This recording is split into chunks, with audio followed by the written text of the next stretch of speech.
Writers, readers, drinkers, lend me your ears and your livers. Welcome to Writers Drinking Whiskey Open Bar, the boozy author panel where we dive deep into the liquor and into the writing topics of today. From writing craft to writing life, pop culture, and the rest. I am your host and resident object lesson, William R. Hincy, and we've got a great panel tonight. Awesome. So let's get to the first question of the night. So this will be on craft and his writing rules, quote unquote. And we're going to go with one of the classics, the show don't tell.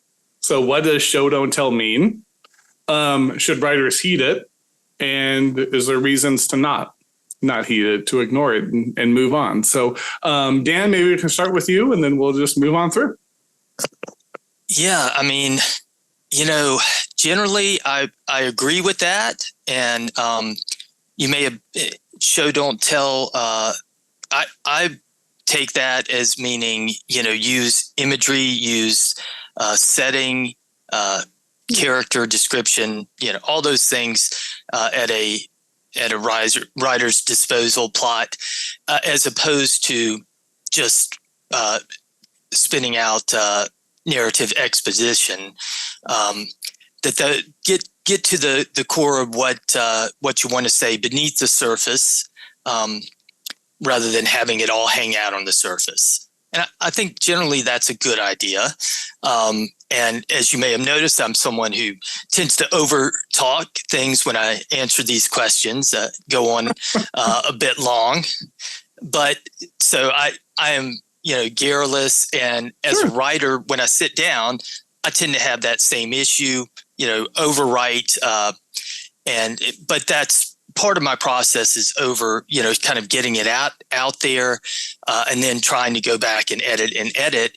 But one of those things I really try to edit out is, trying to over explain things too much and really try to go back and work in more of the clear, precise imagery, and really make the setting work as it symbolically without being, don't want to hit people over the head too much with that, but sure. In subtle ways, just to bring about aspects of the narrative. Right. And I don't. So, sorry. No, it's okay. So to paraphrase it a little, so are you saying like show is more like the spoon feeding the reader what they should think or know, versus showing it in using any other literary device? That's what that's how I've always interpreted that telling is just kind of, putting it out there pretty straightforwardly and, spoon feeding it whereas showing is letting the reader kind of decode the keys in the text for themselves. And, we were just talking about four various views on old Hemingway, but he did have that iceberg theory, which is an extreme version of the, show don't tell, tell them almost nothing. Everything is going to be beneath the surface. That's taking it to an extreme so that, some of us want to kick him to the curb, but I think, the basic idea there is probably a good one, and one I try to follow. I will say when I write poetry, I sometimes go the other direction because I think the pull is just to write the image, and then it's good to have a narrative structure and more telling sometimes in poetry, because sometimes a poem can just be a line of a string of images, and then you don't really have much of substance there. So sometimes it can be a question of genre. Sure, that makes perfect sense. So, and I apologize if anyone. So, Dan, you mentioned the dogs earlier. I have the 2 chocolate labs, and they're literally going nuts right now. Like they're literally like very cool over there. Yeah, I don't even know. They're barking ad nauseum. I heard everything you say. I had to mute it because I'm like, everyone's just going to hear these dogs going nuts, and they're going to think I'm a horrible owner, which is true. But they're just doing their own thing. Yes, it is. I assume that was at least a couple of my dogs. Just it's just it's like living at an airport and having planes fly overhead. It's nothing anymore. So it's a problem if I don't hear dogs barking constantly. So yeah, you're making me feel right at home here, Bill. Yeah, very good. That's what I aim for. That's what I aim for. So, Dario, you want to take it from there? Yeah, Daniel, that was a really nuanced and interesting answer. I liked it a lot, and I especially liked your mention of poetry. And you kind of proved my point that writing rules are only safe for experienced writers. I think show don't tell is a really dangerous rule for most people. It's kind of like open with action. You give it to a new writer and they start dramatizing scenes where people are saying hello to one another for 15 minutes. And I think that's the danger. Narrative exists for a reason. And, we'd call it, it's really story showing. We'd call it story showing if that's all we did, but it's storytelling. It's called that for a reason, I think. And I think there are a lot of instances where it's much more efficient and kind to the reader to summarize in narrative and save the showing and the dramatized scenes for the important parts, the dialogue, the crises, the planning, not the afternoon in between scenes. And I see a lot of, as an editor, I see a lot of new writer manuscripts where they've really taken the show don't tell adage to an extreme, and they dramatize ridiculous things. On the other hand, you don't want a novel which begins with 10 pages of exposition too. So it's tricky. I think when we've been writing for a while, or if we're naturals, we get a feel for it. The other thing I would add is that what a lot of people, even some experienced writers, don't, maybe they haven't brought it to consciousness, is that interiority or internal dialogue, where you're narrating from the character's internal point of view, is way more like showing than telling. It's a narrative technique, but when you're deep in viewpoint with interiority, it feels completely like showing. And I think that's a real secret which a lot of people could use. Thanks. Yeah, no, I think that's a good point. I tend to think of it, and speaking from the literary point of view, right? Like the book point of view. It would be different for someone writing cinema. But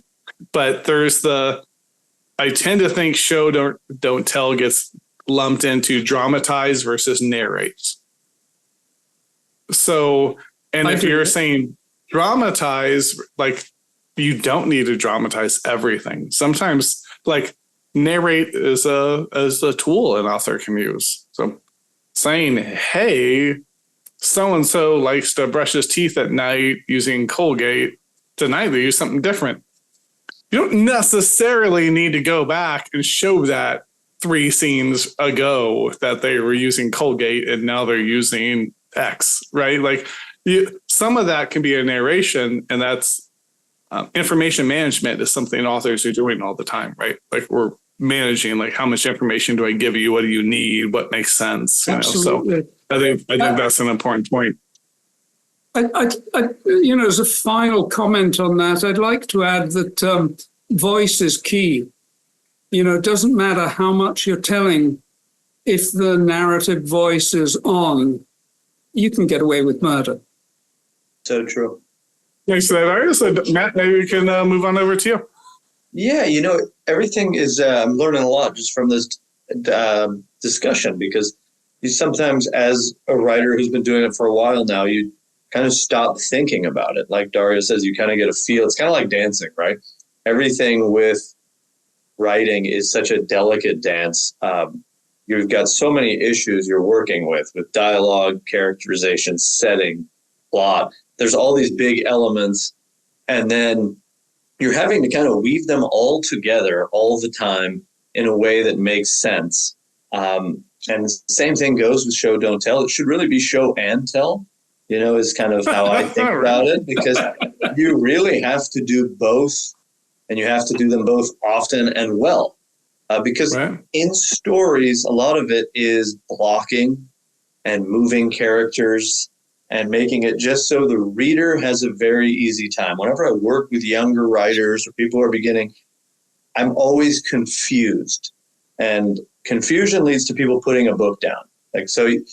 Confusion sometimes comes from someone who's showing constantly, and you just don't need to, right? If I just need to get a character on a bus and work, I can say, Jim waited for the bus. It was running late. Just watch. It does a lot of work for you. And then if something action-packed happens in the bus, that's kind of how I tend to look at it is, I'm working to get a character through an arc, and at different moments, different parts of the story are just more emotionally impactful. And those are the areas where I need to be physiological and get in the character's body, and, to sweat form on the nape of his neck, and, the heart starts to clip and pound inside the rib cage or whatever it is. Okay, those are moments I'm going to linger on a little more. But if I'm truly just trying to drop off these flowers and place them on someone's doormat, and it's a quick little just flourish that can be very effective that way. I think of Madame Bovary opens with Madame Bovary was sad or something of that nature, right? It was it's just a very straightforward. And I see that I write a lot of kids' books, and if you show and don't tell on those, you're in trouble, because you're trying to hit a 600 word count for a picture book.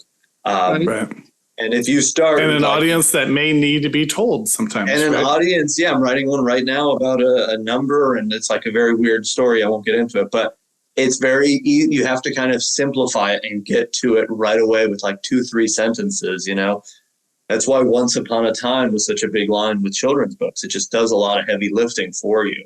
Now it's obviously a kind of cliche way to open a book, but those are things where they do a lot of work for you. So that's kind of how I think about it, is show and tell, and pick your moment, scene, summary. What are we trying to do with each paragraph? Sure. Well, and I think that makes sense. I think one of the things that people get, mistake nowadays a lot is we watch a lot of TV, we watch a lot of movies. Yeah. And it's showing it to us, right? It's coming into our eyeballs all the time, right? But, when you're writing something, narrating that's part of your toolkit. That's what you have. So, one of the things I think happens, and I see this actually on TV sometimes, that in a book, there could be a dramatic scene where someone's wearing a colored dress, and it's the royal family. When they wear the color green, that's when they're going to war, right? I could narrate that and say, when they wear the color green, that means they're going to war. And I can set that stage, right? And I think with books, and this is the magic of it, and this is what I hate sometimes when they say, books have gone away because of movies.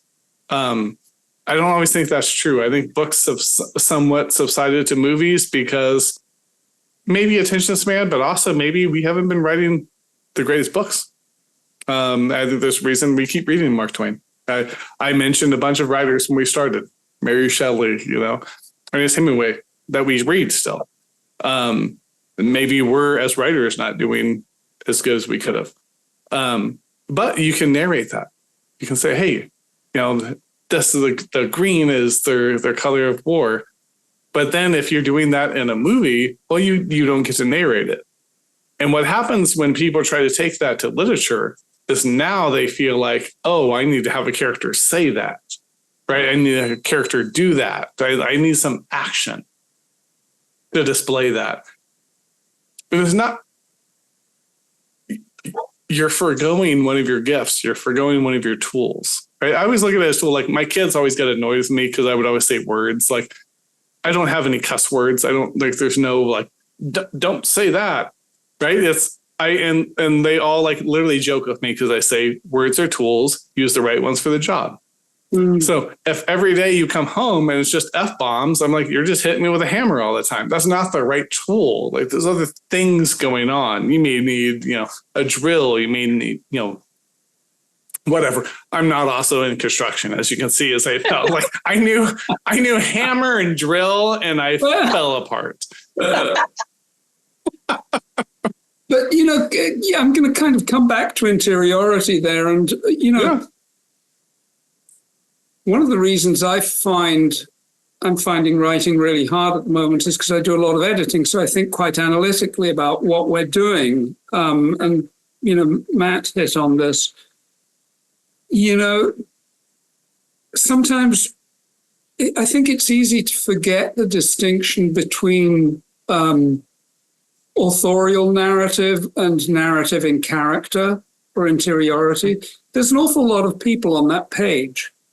There's the character, there's the author, there's the reader on the page who's contributing a lot. There's the kind of the fictional author on there. There are a lot of people on there, and it gets hard to keep them straight. But and I think film and TV has undone us to some degree. One of the things I see quite a lot, and it always brings me back to the I don't care reaction, which is why I put down most books and TV shows and movies. I see scenes portrayed in a detached kind of camera lens kind of way.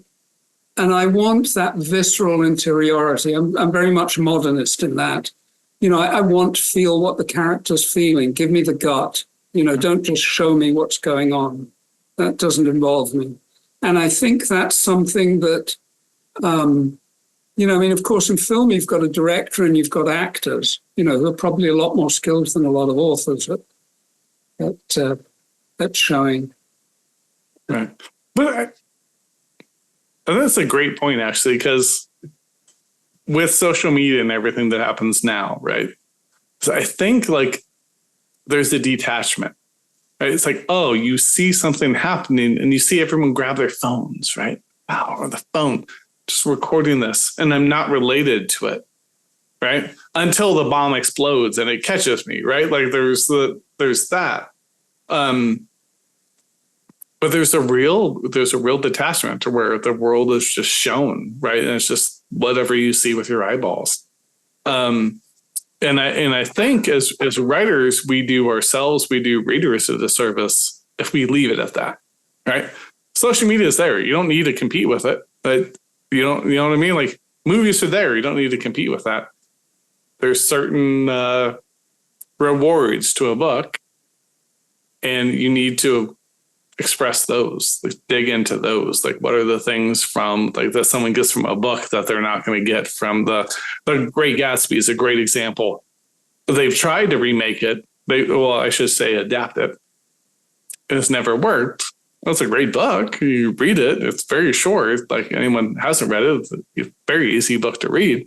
It's not James Joyce Ulysses, which no one should read because it's garbage. And I think he's trolling the entire world trying to get people to read. That might be just this guy's opinion, but I think that's a real thing. Is that like, oh, there can be I'm just trying to show what happened, but then there's the getting to the bleeding heart of the matter, right?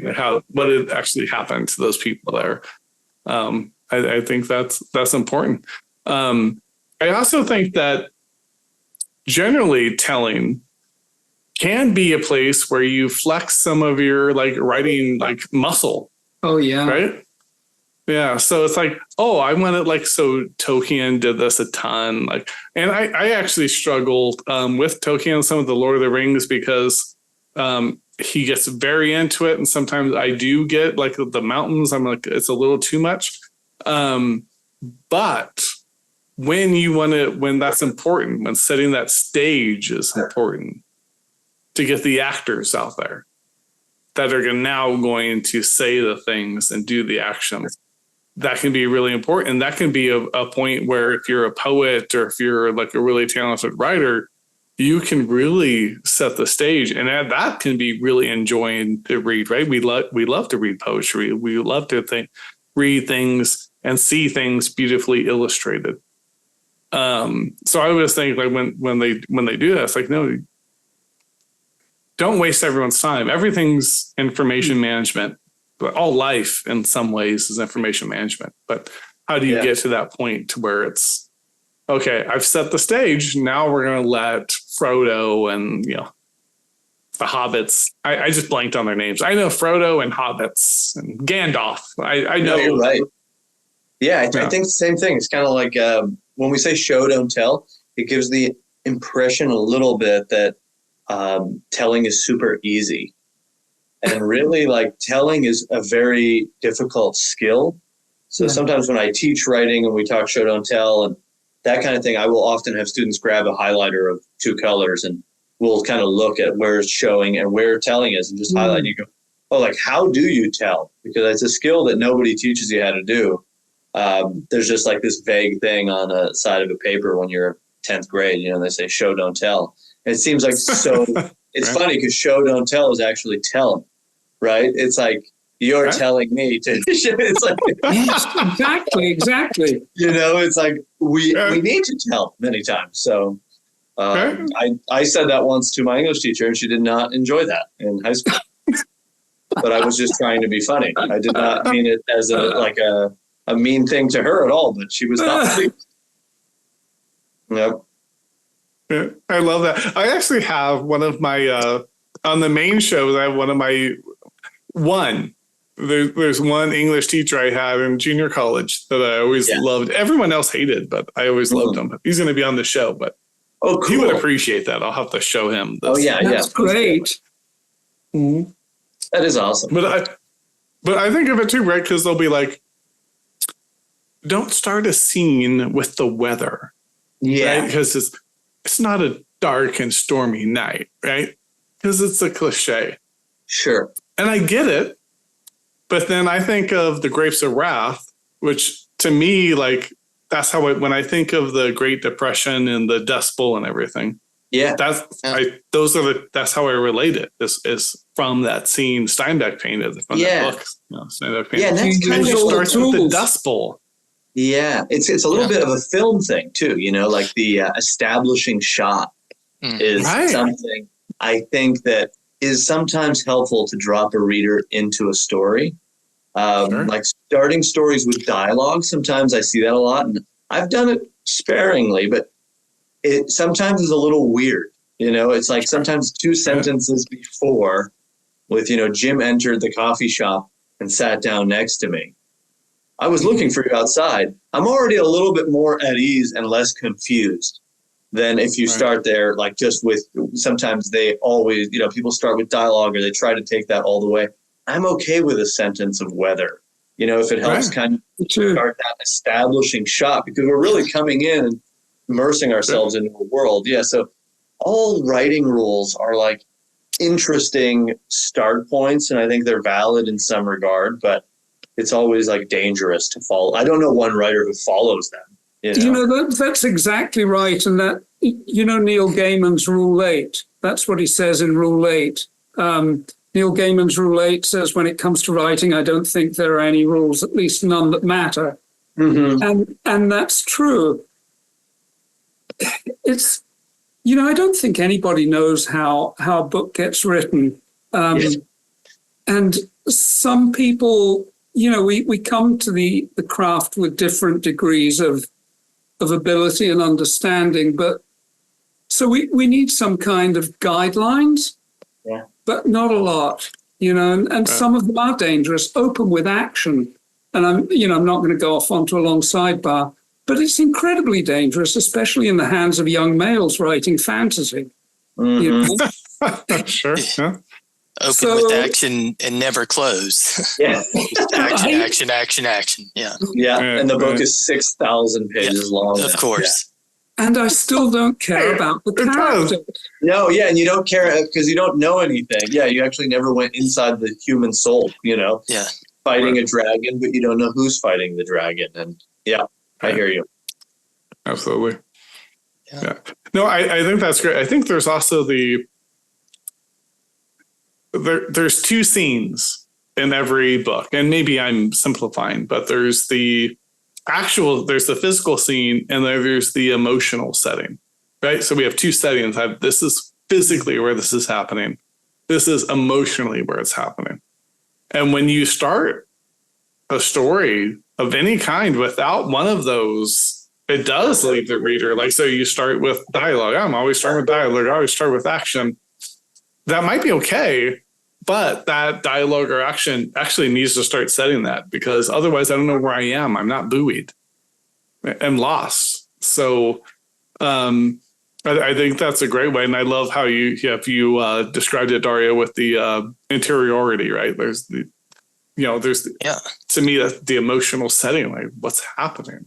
I might be thinking stuff, right? And what I always think when I'm writing is I could have a character that is emotionally having a very impactful thing. There's a lot going on. Yeah. And then when I think of it like show, don't tell, and I don't, rules are guidelines, and you should break them as you want, right? Just know them, like know what's happening, so you know when you're breaking them, right? But I think of it as like, okay, if I have someone that's emotional setting is leading to an epiphany or to leading to something important, that's when I want them to express it. So if it's, Mary was, she's having a bad day, the dishes aren't done, she's there, all of these things are coming up. And then she sits down at dinner, and then what all that leads to is telling her husband, I don't love you anymore. I want to dramatize the I don't love you anymore moment. Right? That's the moment. This is the crux that I want you to get to. Yeah. Yeah. So that's how I tend to think of it. Anything else before we move away from our favorite writing rule here? Show, don't tell. Thanks for tuning in. If you have a subject you'd like us to cover or something you'd like us to do a deeper dive into, drop us a comment. We'd love to include it on a future episode. The show is a labor of fun, and it's truly a reward in its own right. But if you would like to support me or the other amazing authors I have on there, consider picking up a book. Any of the writers we have on here would be a great addition to your bookshelf. Each one is a master storyteller and just a great person to boot, so you'd be doing them and yourself a great favor in picking those up. And while I would never call myself a master, because that would be, as we said in the 90s, conceited, I do have on a pretty good authority from critics and my mom alike that I'm not bad. So if you wouldn't mind picking up one of my books, that would be great as well. I would appreciate it.